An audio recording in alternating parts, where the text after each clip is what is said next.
What's up, everybody? Glad you're joining us for another Tug of More. That's right. Just a conversation between two friends about how God has called us to something big. Since I was like 10, I was like, God has something big that he wants me to do in my life. No, right. I knew that always where I was and where I was going were like, there was a far distance between, but I was getting there. And so we're gaining friends, people getting on our Tug team from really all over the country. Yeah.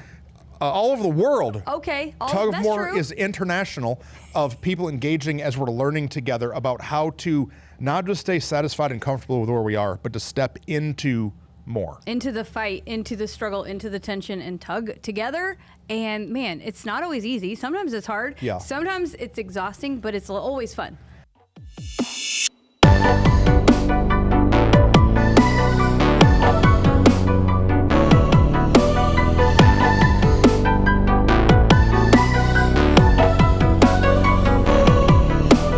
You know, I would not trade the tug into more for anything else. No. I much rather would have to deal with the problems, the difficulties, the heaviness of like stepping to new things than just being stagnant. Right. That's not fun. Or stuck. No. Or stank. Or mildewy and moldy and gross. We went to staff lunch today with our team. Yep. And the restaurant smelled like the inside of a porta potty. What in the world? It's one of my favorite places in town. I was so excited when it came to town, and yet the last 2 times now that we've been there, we've been like, what is happening? You know why? They don't care. Nobody cares. There's no vision. There's no urgency. They're like, we're just going to keep selling tacos, and it doesn't matter if it's stinking here. They smell it every day. No, because you go nose blind. But they know, they smell it when they walk in the door. That's true. They just get complacent. They're just smelling it all day long. You know why? I think that restaurant keeps smelling bad because they're just so focused on making the tacos for the day that nobody takes the time to deal with the bigger overarching issue. It's true. This is something we talk about all the time. In fact, this last week we've been talking about it a lot, that you can't just work in your organization. You also have to work on it. You can't just work in it. You've got to work on it. You can't just make tacos. You got to plunge that toilet. That's good. That's good. That's where the cut will be. Da-da-da, and the rolling plays, and it'll be so perfect. 2 minutes, 20 seconds. Sorry, Easton. No, it's good because, so I said it right because normally I say it wrong. Yeah, you be saying it backwards, upside down, crooked all the time. Why do I do that? In any organization. Down inside of it. You have to. The nuts and bolts. You have to work in your organization. Yes. And you have to work on your organization. But what happens is we're not in control of our schedule. We're not in control of our calendar. Our days get away from us, and we only spend time working in it. So let's define the two. No, right. So in it is your day-to-day. Yeah. Your nuts and bolts, what's happening this week, what's happening in the calendar, what's your monthly goal, depending on what it is. What's the immediate? Yeah, maybe it's what you sell. Like you said, they sell tacos. Yeah. We sell Sunday morning services. Yeah. And so, like, whatever it is you're doing, that's your, see, I can't do it. In it. That's your in it. And so it can be really easy to be super focused on the immediate. Yeah. We can literally, so as a pastor, we're pastors. Yep. That's like our leadership context. I could spend my entire life, 70 hours a week, only writing sermons, meeting with staff, developing, lunch with people. meeting with people, Yeah. handling tragedy in people's lives, doing weddings, kissing babies. Right. I could spend all of my time in it. Yep. But if I don't take the step to pause the in it and get on top of it. Right. So when you're working on your organization, on your ministry, on your family, on your health, right, you're getting out of the norm and you're doing something in the future. Right. And so we have to be really intentional about allocating time for tomorrow. For both in and on, because we've known people though who've only worked on and not worked in. Oh, that's true. And so you have to have the right balance between the two. Yeah, you can't just be a visionary who's never actually doing nothing. Right. About to be doing something. I know a lot of pastors who about to been doing something for 20 years. Right. I'm glad you about to do that.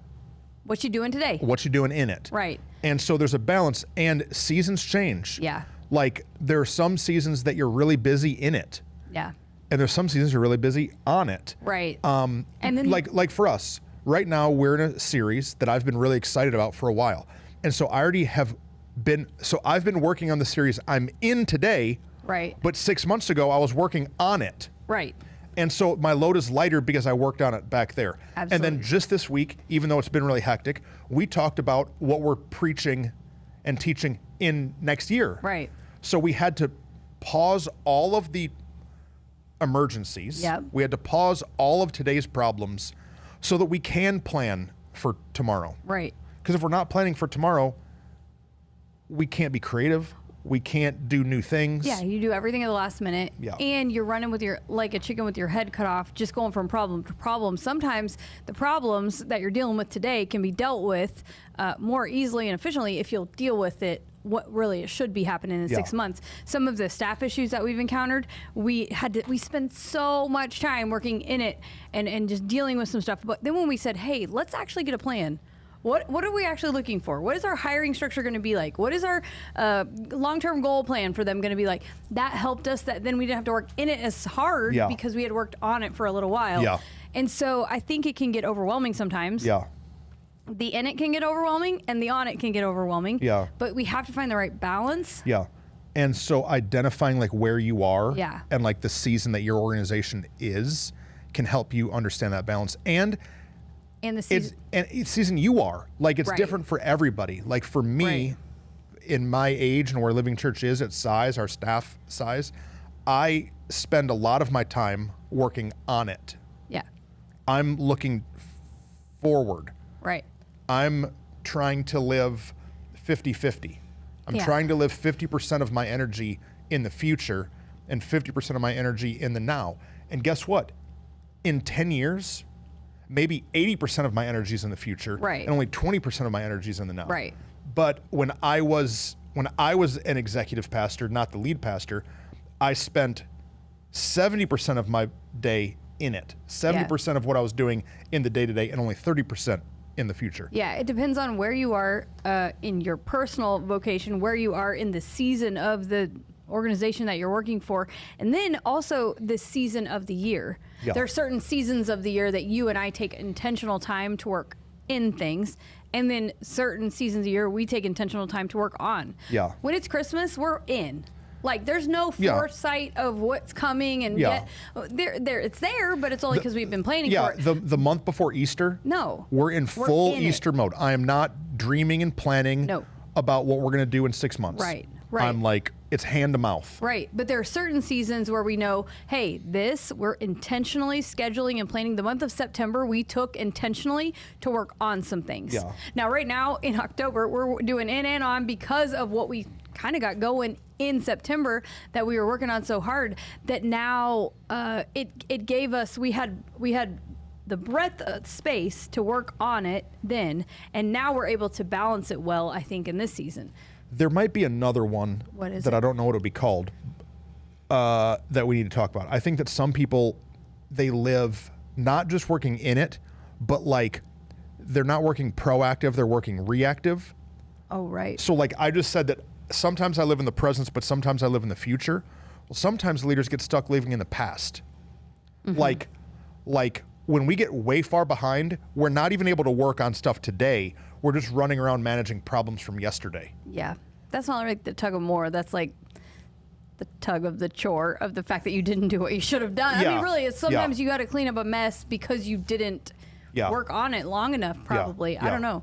That's true. So for us, what we do is we build a giant to-do list Yeah. almost every Monday. Yeah. We build a big to-do list of things that have to happen, and it's a running Google Doc. Today, we that- realized it was 10 pages long. Well, that's because we need to I know. delete, but like when we get something done, we'll highlight it red, and that means that it's Yeah. done. Or if it's still functioning, it's in yellow. Yeah. Yes. And so we keep this running list, and then from that we know here's all the stuff that we have to do. Right. Then we divide it into, okay, what's in, what's on. Right. Like what, and then which of these must be done. Right. Because sometimes somebody else needs to do it. Right, I was gonna say, or or who's sometimes doing what? it's a Right. waste of time. Yeah. Or sometimes it's as simple as one text message, and Right. you just Yeah. get it handled. Yeah, but I think some of what we realized for a long time is we would be saying things like, "Oh, there's so much. oh, the list is so long. Oh, it's Yeah. so heavy. But we weren't actually putting the list down. Yeah. Like we weren't like typing it out on a piece of paper, and we just were running in this cycle of working in it, but not really ever actually going, hey, let's look at it. And so years ago, we started putting it all down and mapping it out. And I think that made it more manageable, and then it helped us with the balance of going, okay, this day we can work on this day we can work on that. You can go work here in, I can go work here in, you can go work on while I work in, vice versa, all the things. You know, something that that we do a bunch after we build the list of all the things we have to do from we're behind, it's today, we got to have it tomorrow, Right. is we then assign times.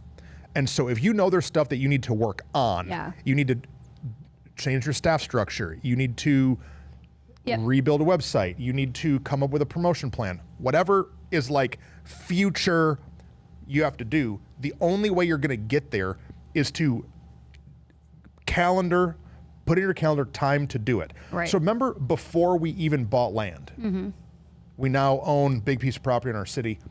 Before we even bought land, we had time that we said, we're just going to drive around. Yes.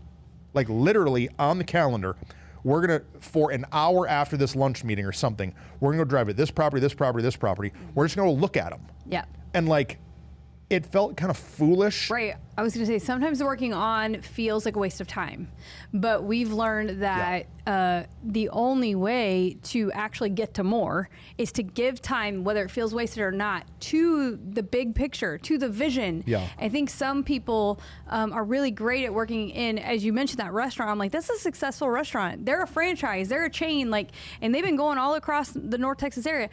But that location or that leader, I'm not sure, might struggle with that vision, big piece. Yeah. And you and I are those kind of people. That's how we think. Yeah. So somebody listening may not really they may be like, I don't really know how to work on. So as we're explaining it, we have to also kind of help explain it. Yeah. Because you might be somebody that's like, I don't know what I need for the future. So to work on just is that tug of more. Yeah. It's that like next right step. Maybe next so 12 right steps. Yeah, here's where I am and where do I want to go? Right. And so there's a couple different destinations. There's the like, where do we want to be in the next quarter? Yep. Where do we want to be in a year? Where do we want to be in 5 years? Right. And so I think for us, 5 years is kind of like, I mean, I have like it drawn out in my life until I'm 70. Yeah.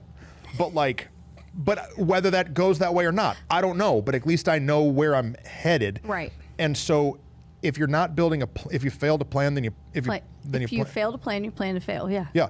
So maybe stop working in it. Yeah. Stop answering emails. Stop going to meetings. Yeah. Stop running around and stomping out fires, and like go to a coffee house by yourself and ask yourself the question, okay, what do I want to accomplish in the next quarter or in the next year?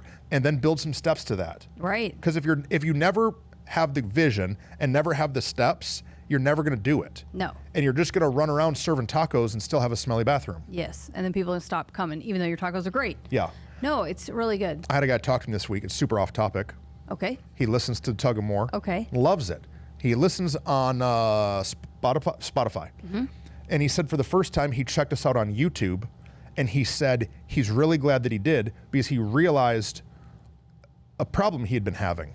He kept hearing this jingling sound. Oh, man. And he didn't know what it was as he was listening to our podcast. I meant to take them off and today. then when he watched us on YouTube, he saw that Whitney wears a tambourine on her wrist. So if you're listening on Spotify, your car radio is not broken.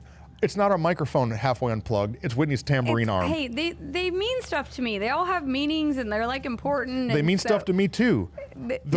Santa's on my roof. Ridiculous. Jingle, jingle. Here comes Kris Kringle. Okay, rapper. He's up there.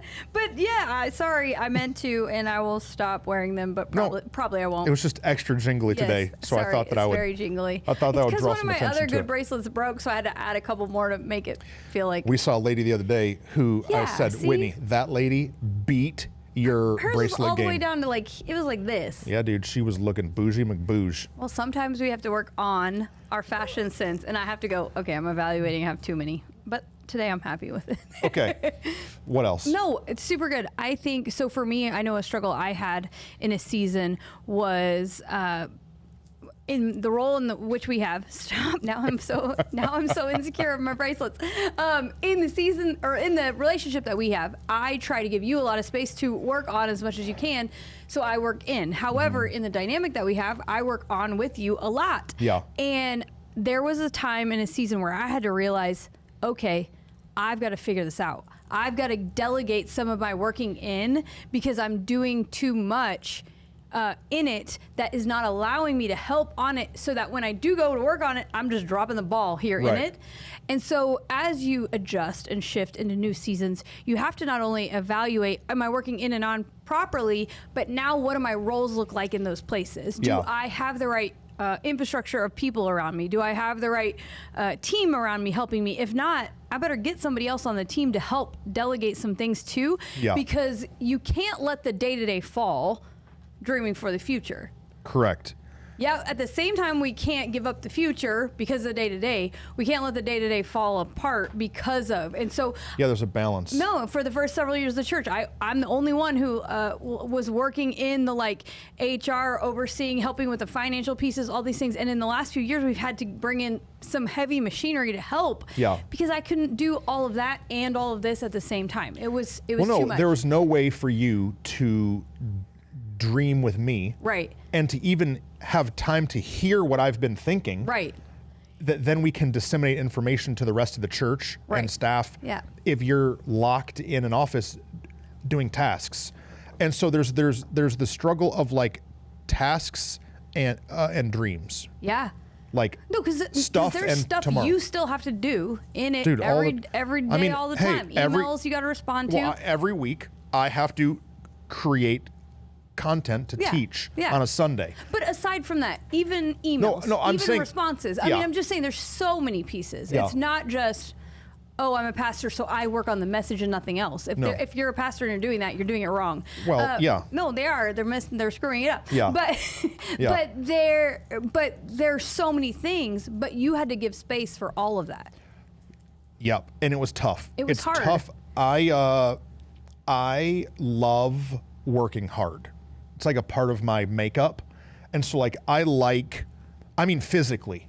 No, right, I like putting on work gloves. I like getting in the back of a trailer. I like pulling trucks or storage Physical, units. manual, labor. And so, but 4 years ago, you and Aaron and Rachel kind of had a little intervention with me. And then I had to talk to a couple mentors about it, about how I had to stop doing those things as much. Right. Because if I continued to always be the guy who went and picked up the stuff in the truck, I would not have time to dream. I would not have time to plan or strategize. Yep. And so it was hard. It was hard. It was hard to let go of the system that I had. Yeah. Especially as I stepped into a new level of leadership. Right. So when I stepped into being the lead guy, I had to let some stuff go. Yeah. And it's hard to do. It is, because you get comfortable doing what you've been doing. Yeah. And you never know, you don't know how to do what you haven't done. Which is a whole nother topic. My whole life is, I don't know what the junk I'm doing. Right. And so when you're leaving the comfort of yesterday and trying to tug into more, man, it's super uncomfortable. Right. No, it's super uncomfortable. Because I can load a trailer and back it up like the best of them. You put me in a contest, I'll have a backwards trailer race with you and win. But you start talking about 10-year vision planning. Right. What? I'm like, I'm a C/D student. D's get degrees in the Baba house. And so, at least for me, not my kids. And so... Because your kids are stepping into more. Man, it was hard. It was hard. Right. No, it's true. And so if, we say the phrase all the time, if you always do what you've always done, you'll always get what you've always got. But if you're tugging into more, then you have to evaluate what you're doing in your organization and how you're working on it. And then you have to go, okay, I got to take a new step. I got to take a new level of allowing myself to grow into more. I got to be willing to let some stuff go. You had to be willing to give some stuff to me to be fully overseeing and responsible running for. staff, leading things. And then I, in turn, had to then release some things to know, it's not me being lazy. It's not me making a cop-out. It's, in fact, me freeing up space to allow for more. And so it's important. Go. No, that's great. What? Let's talk about why people don't. Yeah. Well, Yeah. You said the first one already. What? Is comfortability. Okay. Doing the same thing because it's comfortable. You're confident in a trailer. I am not confident in a trailer. Right. If I stepped into a trailer, you're going to break your heel and your nail. All of it. And lose a bracelet. Dang it. And so, but there were areas I was confident in. I'm confident and comfortable in relational connection, coffee with people, one-on-ones. But I couldn't always be the one to connect with every volunteer or every new leader that came along. I want to, but I can't because it doesn't allow me to then, be able to sit with you and help dream and plan and strategize and organize. But man, some of those rooms that we have stepped into in the last few years, they're super intimidating. Yes. Yesterday, we went to a meeting that might have been one of the most intimidating meetings we've ever been to. I went into a room yesterday and had to make a presentation in what I've now deemed the most intimidating room in all of human history. Probably not true. Probably people that were like getting burned at the stake. Yeah, that's probably it's probably a little more intimidating. But yeah, I walked in there, I was like, dude, I'm scared to death. I don't know what the junk's going on. Right. It was massively uncomfortable.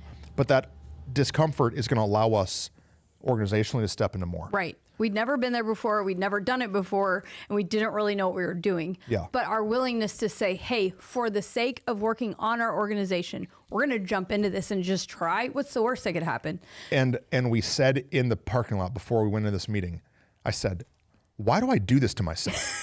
This is my own fault. Yeah. We're only here because we have pushed into more. Yeah. Okay. You hit on something that's really good. Okay. So first, discomfort. But I think sometimes we don't start working on it. Yep. Because we look at our lack. No, right. And like, so for you, when you first came on full-time at Living Church, our staff was not what it is today. No, not at all. And so you found people in the church that could come and volunteer. Yeah. We didn't pay them. No.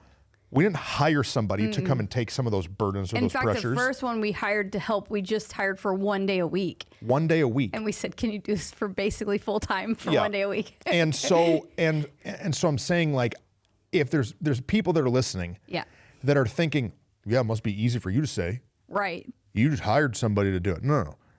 You don't. We've got people right now that work at Living Church that don't work at Living Church. Right. And guess who the next person I'm gonna hire is? Right. Somebody who's already doing it. Right. And so there's people and things that you can start to give responsibilities to Absolutely. people. And so don't wait until you have the money. Because if you wait till you have the money, you ain't never gonna be able to do it. And don't wait until you have the perfect solution.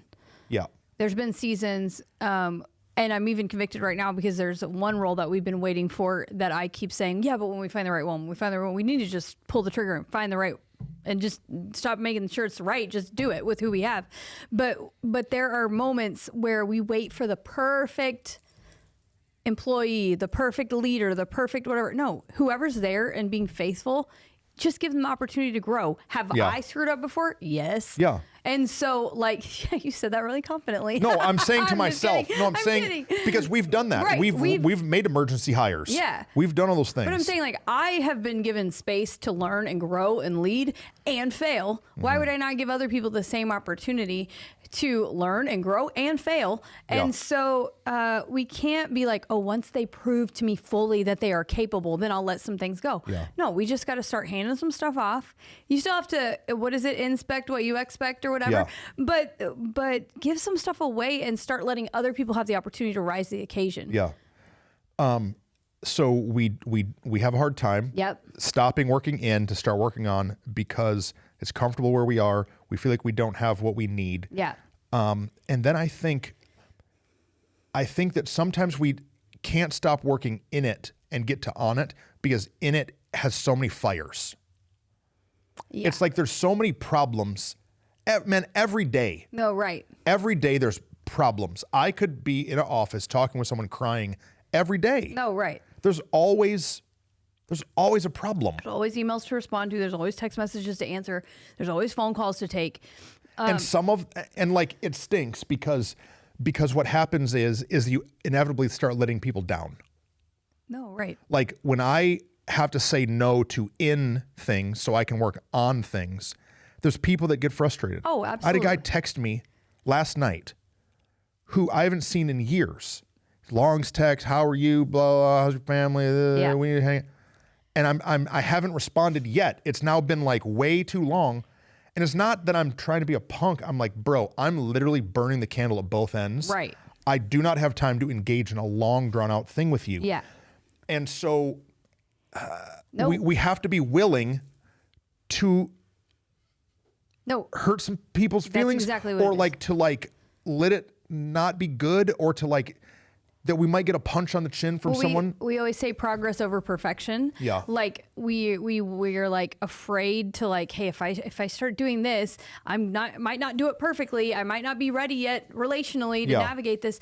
No, inevitably we're going to hurt someone's feelings, or we're just going to have to say no to some things, to say yes to some more important things. Yeah. And that doesn't mean those people are not important. That's not what it means. It just means in that season and in that scenario, my time has to go in a certain place. Yeah. That's a really hard thing to navigate and balance. But if we don't do that, so I alluded to it earlier, there was a season where we were having to put out so many fires. Yeah. But once we pulled away, gave ourselves like some actual offsite work days. Now all I can hear is my bracelets. Some offsite Now work all the days. people online can hear I the know, bracelets too. Apparently. I'm so sorry for the distraction. I'm gonna bring some duct tape to the next one, and we'll just like wrap it all around there. That'll be fancy. That'll look really nice, as long as it's like silver.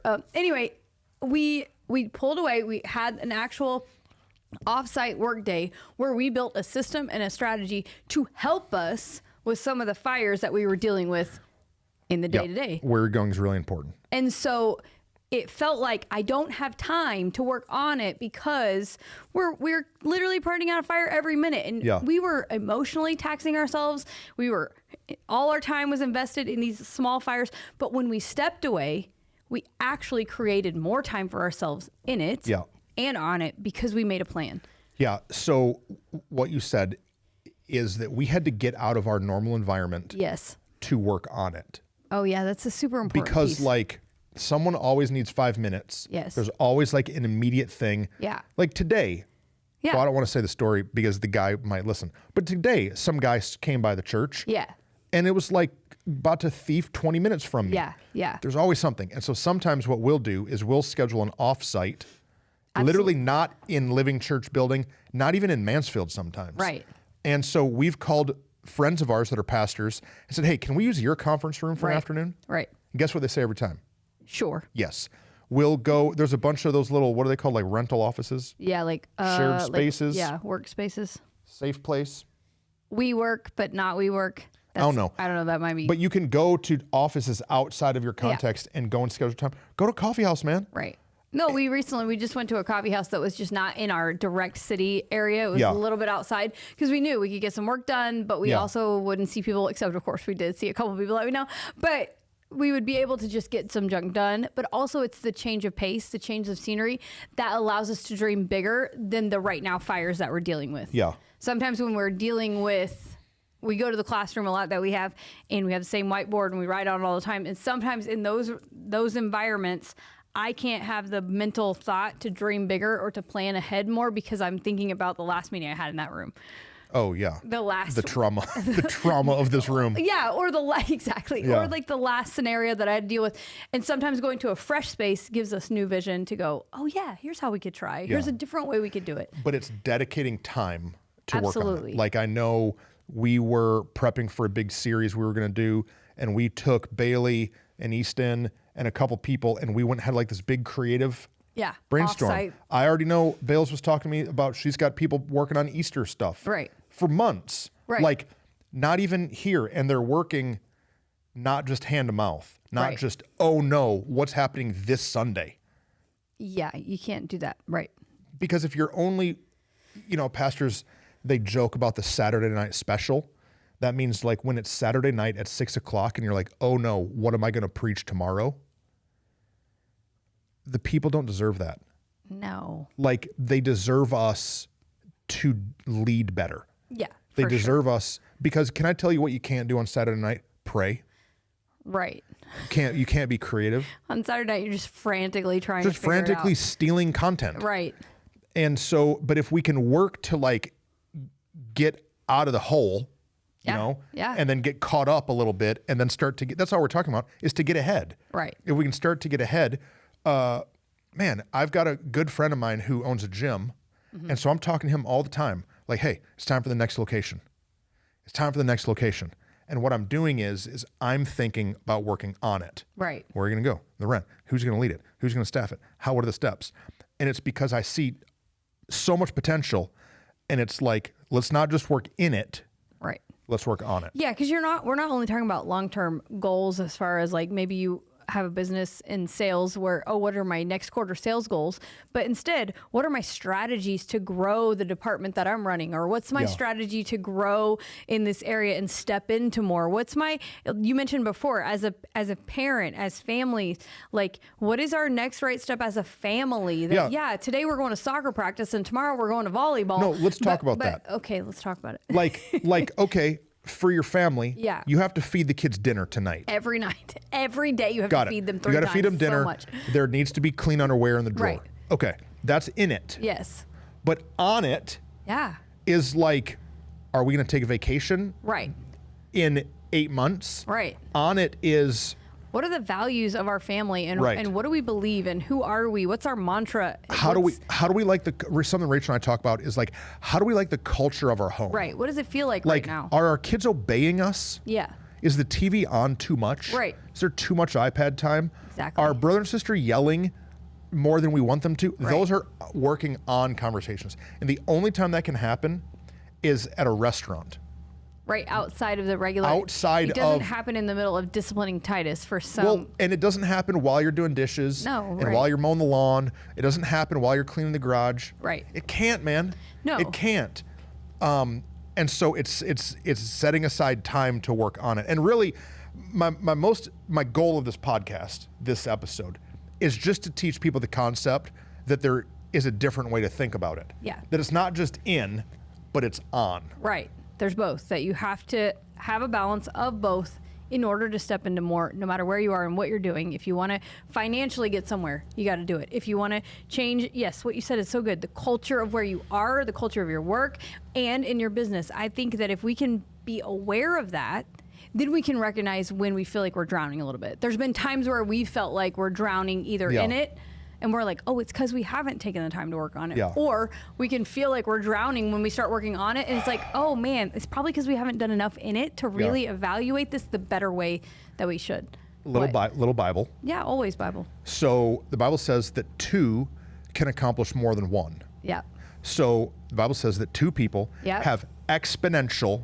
Not double. Impact. Exponential. Right. That 1 oxen can pull 1,000 pounds, but that 2 oxen can pull 3,000. Yeah. Doesn't make any sense. Right. But it's because they have exponential increase. Yeah. What you've allowed me to do as a leader is that there's days you pull me from working on back to in. Right. Or you pull me from working on in to on. Yeah. And me the same thing. Yeah. And so sometimes it takes more than just you having a vision. Because there'll be times we'll be in a meeting and Whitney will get a text message or something. I'll be like, wait, hold on. Literally, yeah. I cannot, my brain cannot. We cannot do that right now. Let's not shift gears. Yeah. We have to stay on it. Right.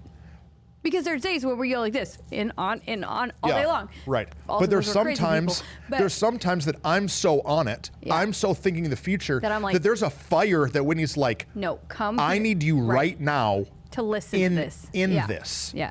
No, it's really good. But we have to have eyes around us that can help us. Well, that's that big word that we say a lot of humility.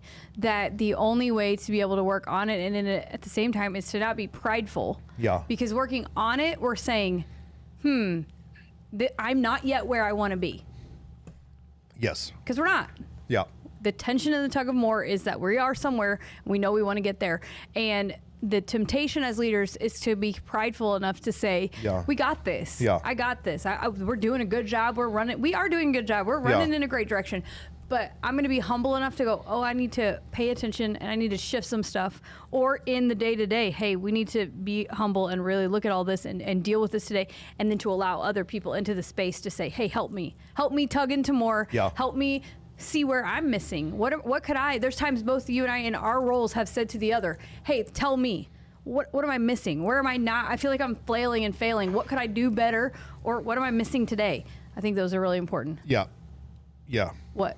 No, it's great. Yeah. I don't want to cut off a thought because No, it go. was all really good. No, it's fine. I think that you and I collectively spend at least half of a work day every week working on it. Half of a work day every week. Yes. Like there's probably more, Yes. but like at a minimum, I think that you and I collectively, like you and I work a lot on Mondays together. And so normally on Monday, half of that entire day minimum is us talking about future items. Absolutely. Yeah. And so like that's a pretty big, like that's a giant portion.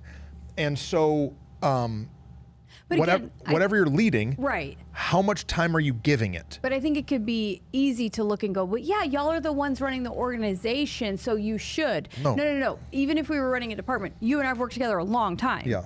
And so years ago, we weren't running the entire organization. You were running a department, and I was just helping you. Yeah. And in that season, we were still doing day to day what needed to get done, but future of what needed to be. So it doesn't really matter. You don't have to be the boss leader. No, man. Parker, our youth pastor, has to be working on winter retreat. Right. It is currently October. Right. And so they do winter retreat in January? January, yeah. And so he has to spend some time working on the future. Yeah. Right? There's an event they're prepping them to do, or they're prepping to do on October 29th or 28th or whatever. And like they have a big plan and wanted to get all these pumpkins and all these things, and it all fell apart, and they're currently now searching for pumpkins. But do you know why I'm not frustrated? Because I know they had already had a plan. Right. I know they had worked on it. Right. They had.